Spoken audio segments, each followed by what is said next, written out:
Hello swimmers, I hope आप लोग की स्विमिंग अच्छी चल रही होगी। और आज इस वीडियो में मैं ब्रेस्ट स्ट्रोक के बारे में थोड़ा सा डिस्कस करूंगा। इसमें मैं कुछ आप लोग को फ्रेजेस दूंगा, ठीक है। वो ट्रिक फ्रेजेस होते हैं कि अगर आप उसको याद कर लोगे तो आपका ब्रेस्ट स्ट्रोक थोड़ा सा ईजी हो जाएगा।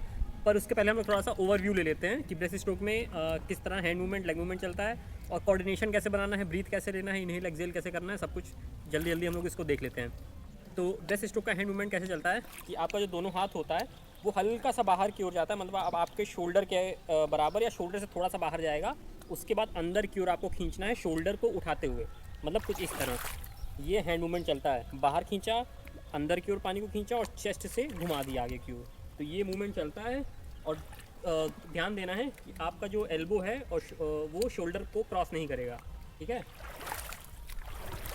ये मूवमेंट चलता है हैंड का। लेग मूवमेंट क्या चलता है? लेग मूवमेंट में आपको क्या करना होता है, दोनों पैर आपके जैसे तो लेग के लिए क्या करना होता है कि जो आपके दोनों हील्स हैं उन दोनों हील्स को अंदर की ओर खींचना होता है।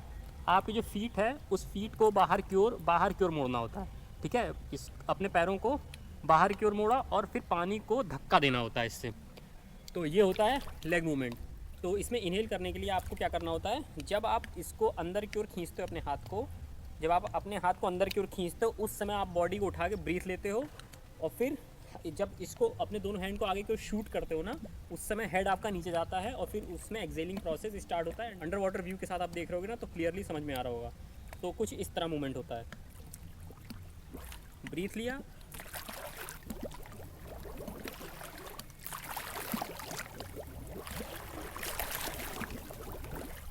ये मूवमेंट होता है इनहेल और एक्सेल का। तो इसकी जो फ्रेज़ होता है, जो ट्रिक होती है, वो ये होता है कि आपको पुल करना है, फिर ब्रीथ लेना है, फिर किक करना है और फिर ग्लाइड होने देनी बॉडी। तो पुल, ब्रीथ, किक और ग्लाइड, ये फ्रेज़ होता है। इस फ्रेज़ को अपने दिमाग में बैठा लीजिए कि पहले पुल करना है, ब्रीथ लेना है, किक करनी है, फिर बॉडी को ग्लाइड होने देना है। तो इस फ्रेज़ को याद करने के बाद जब आप स्विमिंग करोगे तो धीरे धीरे आपका स्ट्रोक इम्प्रूव होता हुआ दिखेगा।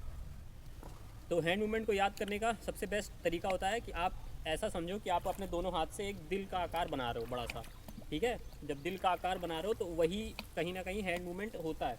मतलब जो प्रॉपर होता है वो तो होता है कि थोड़ा सा आपने शोल्डर तक फैलाया, उसके बाद अंदर खींचा, फिर यहाँ से शूट कर दिया। लेकिन इसको याद करने का तरीका क्या है कि एक बड़ा सा आप दिल बनाओ अपने हाथ से, लेकिन पुल अपने हैंड को बाहर की ओर हल्का सा मोड़ के उस तब बनाना है उस हार्ट शेप को, तब जाके आप धीरे धीरे हैंड मूवमेंट को अच्छे समझ लोगे।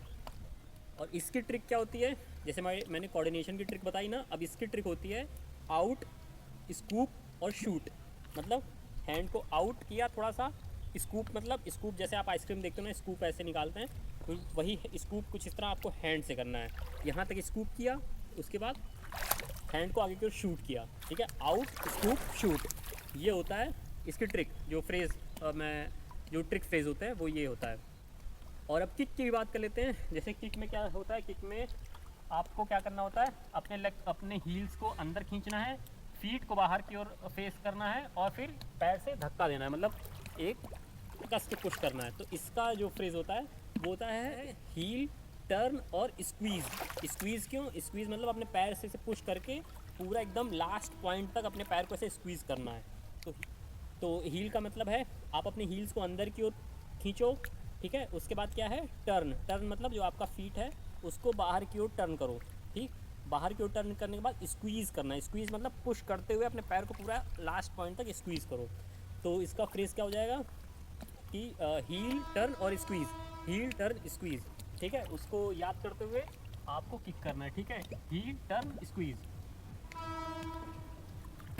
ठीक है। इससे आप प्रैक्टिस करोगे तो आपकी किक बेटर हो जाएगी। तो ये छोटे छोटे फ्रेजेस थे, इन सारे फ्रेजेस को याद कर लो। मैं साइड में लिख दे रहा हूँ, ये 3 फ्रेजेस हैं और इन 3 फ्रेजेस को याद करो और फिर अपनी स्विमिंग करो। आप देखोगे इम्प्रूवमेंट भी होगा और आपको अच्छा भी आएगा जब आप वो फ्रेज बोलते बोलते स्विमिंग करोगे तब। तो इसको आप अपने मसल मेमोरी में किस तरह स्टोर कर सकते हो, क्योंकि मसल मेमोरी में जब तक स्टोर नहीं होगा तब तक आप कहीं ना कहीं स्ट्रोक सही से नहीं कर पाओगे।